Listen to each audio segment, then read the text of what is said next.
दूंगा, साधुवाद दूंगा।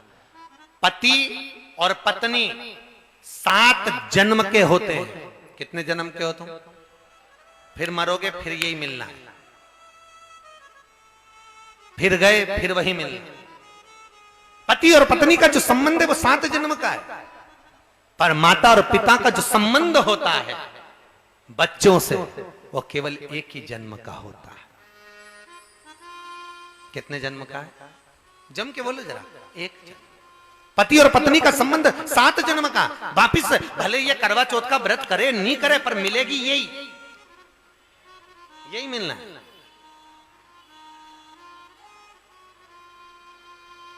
वापिस मिलना है।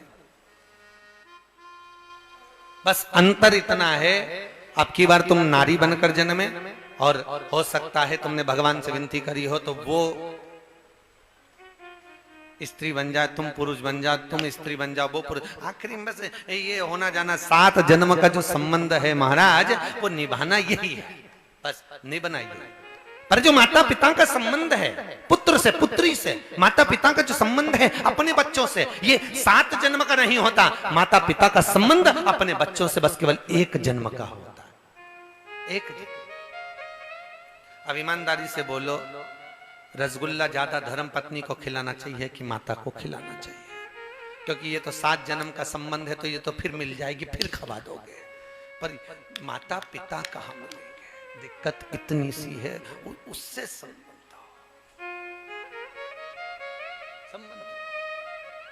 कितना सुंदर कहा, मिलते नहीं दोबारा रे कर मात पिता की, मात पिता है रूप हरि का, भव से पार करने का एक तरीका, मिलते नहीं दोबारा रे कर मात पिता की, फिर नहीं मिलने वाले।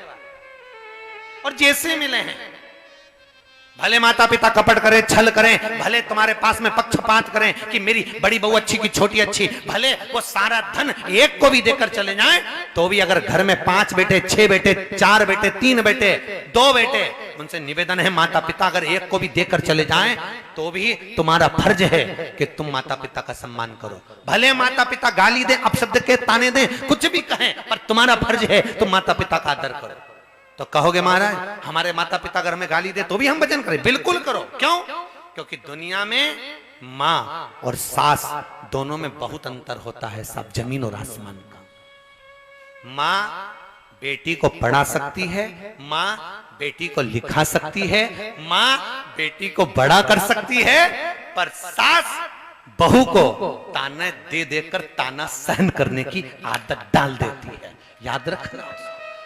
केवल दुनिया में एक सास है जो आपका पक्ष देखती है। क्यों? उसको मालूम है एक मूर्ति मंदिर के अंदर पुजा रही है, मार्बल की है कि नहीं? करे दर्शन लक्ष्मी नारायण जी के, काय की मूर्ति है? मार्बल की। हनुमान जी मार्बल के, भगवान तो एक मार्बल जमीन पर भी लगा हुआ है। मंदिर के अंदर आप परिक्रमा करेंगे तो मार्बल जमीन पर भी है, मार्बल की मूर्ति अंदर भी है और मार्बल जमीन पर भी है। दोनों एक ही खदान से निकले हैं, एक ही दुकान के हैं। बस अंतर इतना है, जब तरासा जा रहा था, हथौड़ी से ठोका जा रहा था, जिसने चोट को सहन कर लिया वो मूर्ति बनकर मंदिर में पूजा गया, जो चोट सहन नहीं कर पाया वो जमीन पर लग गया। बस अंतर इतना है, सास ताने दे देकर, गालियां दे देकर, अपशब्द कह कहकर तुमको ऐसी तरासती है कि सास चली भी जाती है तो दुनिया के ताने सहन करने की तुम्हें आदत हो जाती है। हाँ ठीक है जान, नहीं तो जरा जरा सी बात में लड़ने झगड़ने पहुंच जाओ तुम। सास ससुर से बड़ा दुनिया में कोई हितैषी नहीं हो सकता जो तुम्हें संभाल। भले ताना दे, गाली दे, वो पूरी दौलत भी एक को दे जाएंगे तो भी चिंता मत करना, क्योंकि माता पिता का धन नहीं चाहिए। धन तो मालूम पड़े माता पिता ने दिया और बेटे ने उठाकर शेयर मार्केट में डब्बे में लगाया, सब सत्यानाश मिला दिया। और मालूम पड़े माता पिता ने भले धन नहीं दिया और माता पिता आशीर्वाद देकर चले गए, तो टूटे झोपड़े में भी रह रहे होगे तो चैन की 2 रोटी खा के डनलप के गद्दे पर सो रहे होगे। ये पक्का है। आराम से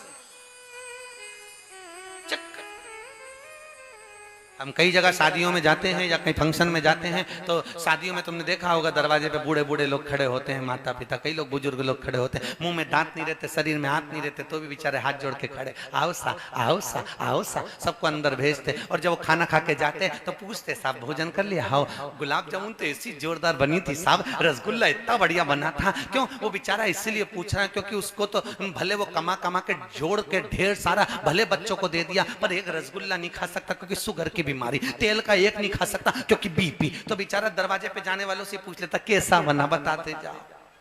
क्या पूछेगा? बता दो। क्या पूछेगा? बस यही पूछ सकता है कि बना कैसा है ये बताया।